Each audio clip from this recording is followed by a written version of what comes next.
Assalamualaikum warahmatullahi wabarakatuh. Halo Sobat Wirabuana Gemilang, selamat datang di Blended Learning SMK Wirabuana 1. Ya, kembali lagi dengan saya Agus Saifuddin. Saya belajar di kelas 12 mengampu pada pelajaran matematika, begitu ya. Oke anak-anak, hari ini kita akan belajar materi yang dasar, yang sangat mudah sekali, yang favorit mungkin di kelas SMP. Ini juga pernah diajarin di kelas 3 atau kelas 8 SMP ya, yaitu tentang transformasi geometri gitu. Apa sih Pak yang dimaksud dengan transformasi geometri? Kita tilik-tilik dulu ya, satu kata satu katanya. Trans itu apa? Trans itu adalah perpindahan atau pergeseran. Mungkin kalian pernah mendengar kata trans ya, banyak sekali di media sosial. Transjakarta, transformer, transfer, trans 7 ya, atau Trans TV itu merek televisi. Tapi yang tadi trans itu artinya adalah perpindahan. Transfer, perpindahan uang dari satu rekening ke rekening lain. Transformer, perpindahan satu bentuk mobil ke robot dan lain sebagainya. Transportasi, memindahkan barang atau orang dari satu tempat ke tempat lain ya. Jadi trans itu ada artinya perpindahan atau pergeseran. Terus apa yang dimaksud dengan formasi? Formasi itu adalah titik atau garis ya. Titik apa yang dipindahkan? Yaitu titik dalam koordinat X dan Y. Begitu. Jadi kita tuh di sini akan memindah-mindahkan titik dengan koordinat X dan Y. Ya, paham ya? Jadi transfer pindahan dan formasi itu adalah posisi atau titik. Selanjutnya, geometri. Apa yang dimaksud dengan geometri? Geometri itu adalah mencakup tentang bidang datar atau dimensi 2. Ada dimensi 2 namanya bidang datar, dan dimensi 3 adalah bidang luang. Sementara yang kita pelajari hari ini adalah bidang datar. Mencakup apa saja bidang datar? Bisa persegi panjang, bisa segitiga, layang-layang, jajar genjang, belah ketupat, dan lain sebagainya ya. Jadi kita akan memindahkan titik-titik melalui bangun bidang datar yang telah Bapak sebutkan tadi ya. Nah, selanjutnya transformasi geometri itu dibagi menjadi 4. Yang pertama adalah translasi, yang kedua ada refleksi, yang ketiga ada rotasi, yang keempat ada dilatasi. Tetapi pada kesempatan kali ini Bapak cuma bisa menerangkan 2 aja. Yang pertama yaitu translasi, yang kedua adalah refleksi ya.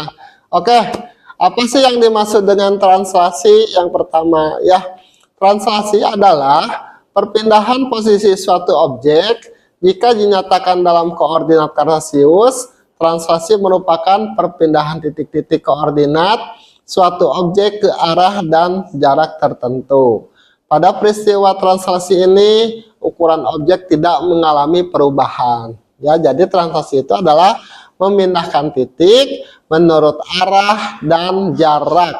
Arahnya mau ke positif atau arahnya mau negatif, atau mau ke depan atau mau ke belakang. Tetapi dengan satu syarat, tidak merubah bangun dari titik tersebut ya.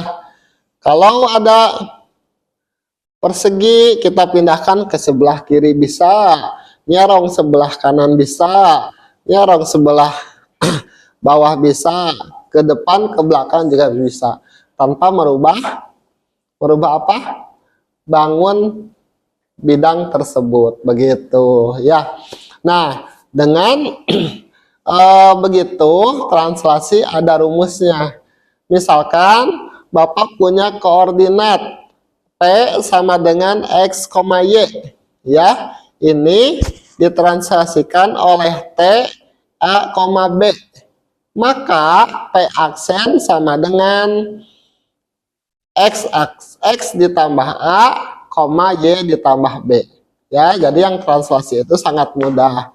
Apa mudahnya? Mudahnya hanya ditambahkan titik X, Y ditranslasikan oleh TA, B, maka P aksen sama dengan X ditambah A, Y ditambah B. Apa yang dimaksud aksen?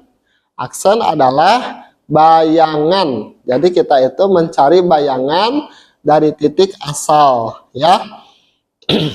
P adalah titik asal, T adalah titik translasi, P aksen sama dengan bayangan. Ya, jadi begitu caranya ditambahkan. Misalkan Bapak mempunyai titik P sama dengan 2,4. Ditranslasikan oleh T 4,7. Berapakah bayangan dari titik P? Ya, tadi X-nya 2, Y-nya 4, T-nya 4, terus A-nya 4, B-nya sama dengan 7. Tinggal ditambahkan, P aksen sama dengan 2 tambah 4 sama dengan 6, 4 tambah 7 sama dengan 11. Jadi bayangannya adalah 6,11. Ya, jadi titik translasi itu hanya ditambahkan. Kira-kira ada yang sudah? Ada yang sudah mengerti? Atau sampai sini paham? Ya, mudah-mudahan kalian bisa paham ya. Karena titik translasi ini adalah yang paling mudah dibandingkan dengan titik-titik yang lain. Ya, nanti Bapak berikan contoh atau soal latihan tentang translasi. Baik, selanjutnya yang kedua ada refleksi. Ya, apa yang dimaksud refleksi?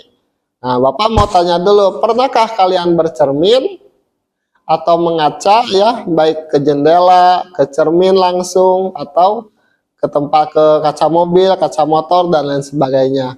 Kalau kalian pernah bercermin, berarti kamu sudah pernah melakukan refleksi. Apalagi kita setiap hari melihat muka kita, itu artinya kamu telah melakukan refleksi. Terus apa yang dimaksud dengan refleksi?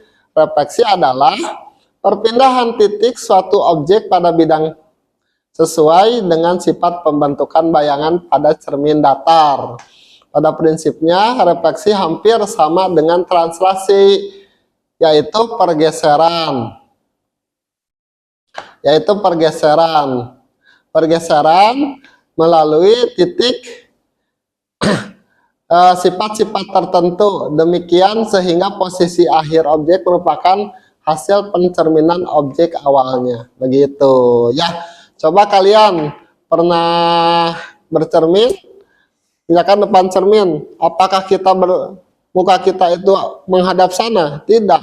Jadi cermin itu pasti memantul ya. Tidak mungkin kita bercermin bayangan kita juga menghadap sana. Wah, itu takut ya. Nah, ada tiga sifat refleksi. Yang pertama adalah jarak antara titik awal ke objek cermin sama jarak titik akhir ke objek cermin. Yang kedua adalah garis penghubung antar objek awal dan akhirnya selalu tegak lurus cermin. Jika dicerminkan terhadap sumbu X, maka garis penghubungnya tegak lurus terhadap sumbu X. Jika dicerminkan terhadap sumbu Y, maka garis penghubungnya tegak lurus terhadap sumbu Y. Selanjutnya, sumbu X atau sumbu Y dianalogikan sebagai cermin atau pusat refleksi. Begitu ya. Jadi ada tiga sifat untuk refleksi ya. Nah, untuk refleksi ini sebenarnya ada 7 jenis. Yang pertama ada refleksi terhadap sumbu X. Yang kedua ada refleksi terhadap sumbu Y. Yang ketiga ada refleksi terhadap pusat titik O 0,0. Yang keempat ada refleksi terhadap Y sama dengan X. Yang kelima ada refleksi terhadap Y sama dengan min X. Yang keenam ada refleksi terhadap X sama dengan H. Yang ketujuh yaitu refleksi terhadap Y sama dengan K. Ya, jadi ada 7. Tapi kita hari ini tidak mempelajari itu. Ya, berikut contoh bayangan refleksi. Nah, Bapak di sini punya contoh ya. Berikut ini merupakan contoh segitiga siku-siku ABC yang direfleksikan terhadap sumbu Y. Artinya sumbu Y dianggap sebagai cermin atau pusat refleksinya. Ya, misalkan Bapak di situ punya refleksi, punya segitiga ABC, di mana A-nya itu sama dengan min 4,4, ya. B-nya min 4,1 dan C-nya adalah min 2,1. Nah, kita akan refleksikan segitiga ini atau titik-titik ini ke dalam sumbu Y, ya. Rumusnya ada sumbu Y, cuman kita lihat bayangannya aja. Nah, jikalau jadi bayangan sumbu C segitiga ini direfleksikan terhadap sumbu Y, maka ya A-nya menjadi 4,4 titik A-nya. Titik B-nya sama dengan 4,-1 dan titik C-nya sama dengan 2,1. Begitu ya. Jadi refleksi terhadap sumbu Y sama dengan min X, Y. Begitu. Nanti Bapak juga akan memberikan contoh beserta latihan soal yang jelasnya mengenai refleksi ini ya. Nah, tadi hanya satu contoh tentang segitiga. Mudah-mudahan di pertemuan selanjutnya kita dapat melaksanakan dengan soal dan contoh yang banyak ya. Nah, kesimpulannya apa?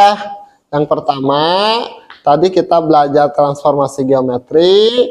Yang kedua, transformasi geometri bagi 4, tapi yang kita pelajari cuma 2, yaitu translasi dan refleksi. Translasi itu apa? Pergeseran. Refleksi itu apa? Pencerminan. Ya, tadi contohnya sudah ada, dan mudah-mudahan kalian bisa